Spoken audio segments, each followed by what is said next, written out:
In March 1997, the authorities responsible for policing the UK's Peak District were forced to initiate a high-profile search and rescue operation. Local residents reported seeing an unidentified aircraft hurtle from the skies and impact a remote area of moorland.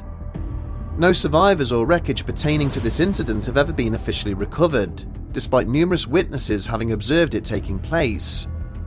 What was the true cause of the Howden Moors Incident?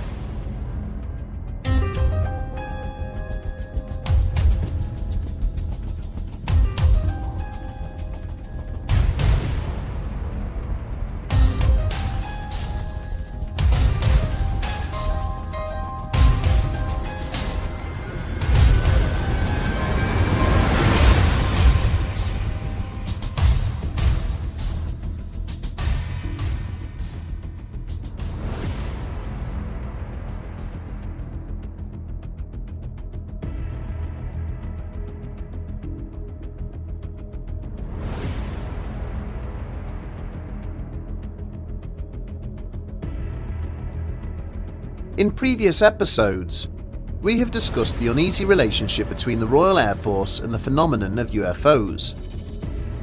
In recent times, military authorities in the United States of America have gone public, with official footage of alleged encounters between their pilots and extraterrestrial craft. This has generated global interest in such cases, handled via a very firm but polite response that those involved had no knowledge of what they had engaged. On the opposite side of the Atlantic, the United Kingdom's armed forces have continued to adopt a far more guarded approach in relation to such matters. This can be seen in their response to the events at Rendlesham Forest in 1980 and the incident which took place near the Welsh village of Penturk in February of 2016. Their replies to inquiries from the public and media seemed to initially feign surprise, followed by a somewhat aggressive denial that the incident had ever taken place.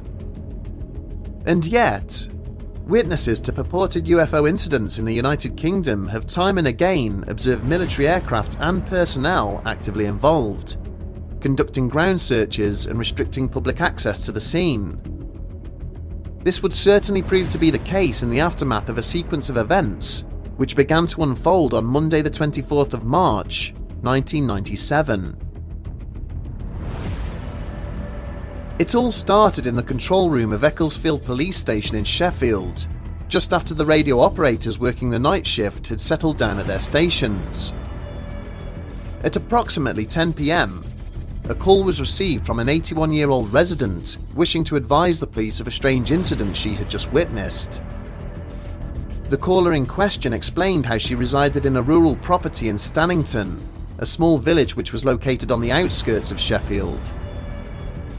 The woman then relayed to the call handler how she had been getting ready for bed when she had noticed an unusual light moving through the sky. Walking across to her bedroom window, she made out a strange aerial object, travelling slowly in the direction of the strine's reservoir. This craft was unlike any plane or helicopter she had seen before, being cylindrical in shape with no obvious method of propulsion. The object was even more disturbing as it appeared to be a flame, generating a bright orange glow which seemed to flicker and dance across its surface. Having thanked the witness for her call, the operator had duly logged the report with his supervisor, who would evaluate it and then determine the most appropriate response. Perhaps understandably, the initial assessment of the woman's call suggested that it did not warrant police attendance. National radio stations and other media outlets had been informing their listeners and viewers for days now that tonight would be the best time to view an expected cosmic event. This would be one of the few evenings where the weather might allow UK residents a clear and unimpeded view of the Hale-Bopp comet as it passed by close to Earth. 15 minutes later, a further report was logged by another of the duty operators, which then caused the previous assessment to be reviewed. This call had originated from two farmers who were out working in their field, which was situated near the village of Balsastone. They were reporting a similar incident, having briefly observed a low-flying aircraft of some description before it had disappeared at speed over the horizon. A short time later, the pair had seen a bright flash from the same direction, followed by what appeared to be several plumes of smoke rising into the sky. When asked to estimate where the smoke was originating from, the witnesses stated that they believed it would be near to a remote patch of moorland known as Marjorie Hill. Their testimony was still in the process of being evaluated when there was a sudden flood of phone calls into the switchboard, all reporting similar information. Amongst these callers was Sharon Aldridge and her friend Joanne, who were camped out by the Strine's reservoir hoping to catch a glimpse of the passing comet.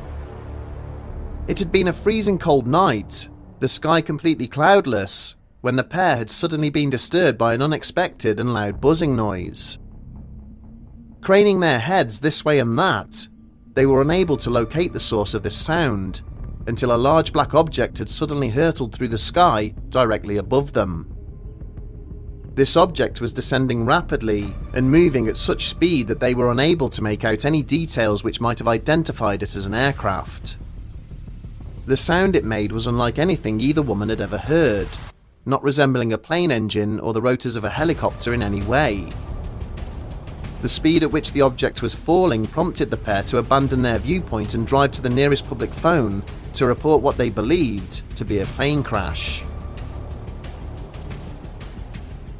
Their report coincided with another from a local gamekeeper named Mike Ellison, who was calling from his home only a short distance from the Strine's reservoir.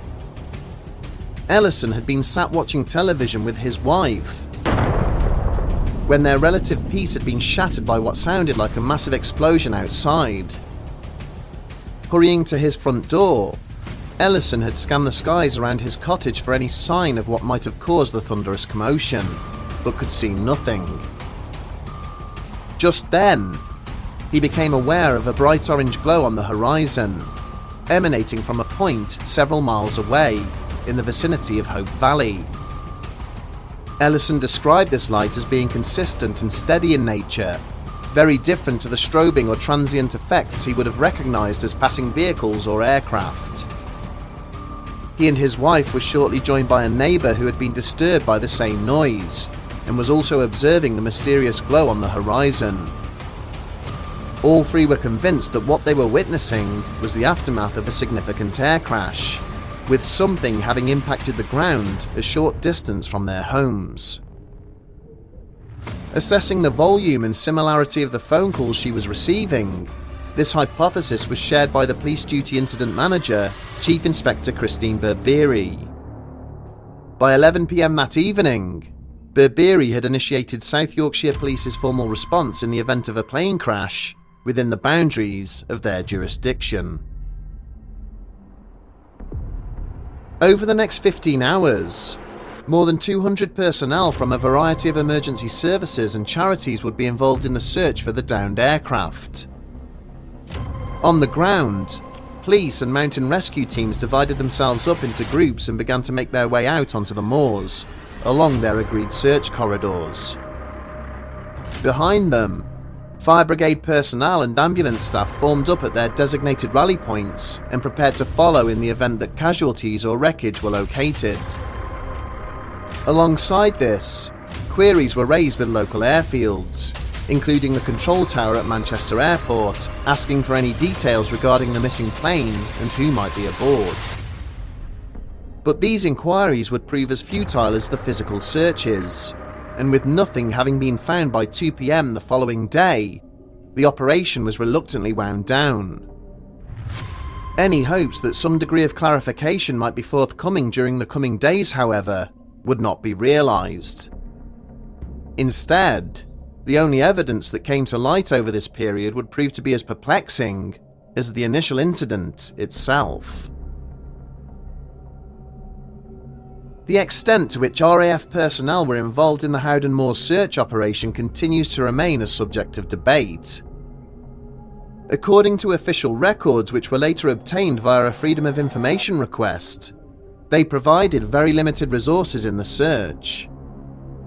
A Sea King helicopter based at RAF Leconfield had been dispatched to support the aerial search, but that was all. Beyond this, the only other time RAF personnel became involved was to satisfy police inquiries in relation to radar evidence. Their official response was that the radar facilities at the nearest airbase, RAF Linton-on-Ouse, were not manned overnight and had therefore not been recording at the time. And yet, numerous witnesses who were spoken to by the media in the following days reported seeing a whole host of RAF resources in the vicinity. Several calls logged during the late turn shift prior to the crash being reported reference seeing an unidentified military helicopter moving in and around the local area. More concerning still, several witnesses insisted that they had seen other RAF aircraft directly involved in the build-up to whatever had taken place on the moors. A driver on the nearby A61 bypass and a local youth team training at a football pitch in Dronfield all reported seeing 3 fast jets streaking across the sky. Their accounts would be corroborated by a retired RAF officer named John Brassington, who had been disturbed in his Derbyshire home by the sound of jets. Brassington was able to positively identify the planes as RAF Tornadoes, having worked alongside such aircraft in the past, directly undermining the account of his prior employers. There is also the testimony of gamekeeper John Littlewood, who had been out in his vehicle on Mid-Hope Moor at around 10 PM on the evening of the incident. He witnessed a very large transport aircraft with red lights at the outer edge of its wingtips, flying slowly and at low altitude over the moor. This multi-engine plane was similar in size and shape to an RAF Hercules, and was gradually descending as it approached from the direction of Stocksbridge. The fact that a no-fly zone was enforced around the area for several hours during the rescue effort prompted some commentators to accuse the RAF of a cover-up. They alleged that this would have allowed military personnel to enter the scene without the knowledge of the authorities, possibly to recover bodies and debris. The reasons for these covert actions were either because the crash plane was one of their own, or that their pilots were in pursuit of an unidentified object, which they then forced down onto the ground. Even without data from the large number of RAF stations that would have been monitoring the skies that evening, there is evidence to support that a crash did indeed take place. Records obtained from the Edinburgh-based British Geological Survey revealed 2 significant seismic events having been recorded near to Howden Moors at the time. These were consistent either with a ground-based explosion or the sonic boom of a fast-moving aircraft travelling overhead. This would again seem to suggest that the RAF may have had reasons to deliberately underplay their involvement in the official record of the incident. When reviewing the entirety of the reports logged with the police on the evening of the alleged air crash, the witnesses divide neatly into 2 groups. Half hold firm that what they saw was a light aircraft, complete with conventional navigation and landing lights, with a single propeller mounted on its nose. Others insist that it looked nothing like a conventional aircraft, instead being a wingless object, illuminated by an otherworldly glow. Shifting away from conspiracy theories suggesting that the UK's armed forces were involved in a dogfight with an alien craft, alternative explanations have been proposed. Perhaps the most obvious is the possibility that people were seeing the Hale-Bopp comet, which so many had been outside hoping to catch sight of. Their perceptions might have been skewed by the vastness of a clear nighttime sky, along with the light emanating from nearby industrial estates, and later, the lights of the search operation. There have also been historic reports of civilian aircraft acting suspiciously over the moors, believed to be linked to criminal gangs operating in nearby Manchester. It is entirely possible that such a flight, consistent with almost half the descriptions offered by witnesses, crashed in the act of dropping or retrieving a consignment of illegal drugs. Such wreckage would not have been immediately obvious to the search teams, as it may have crashed into one of the 13 large reservoirs situated on the moors.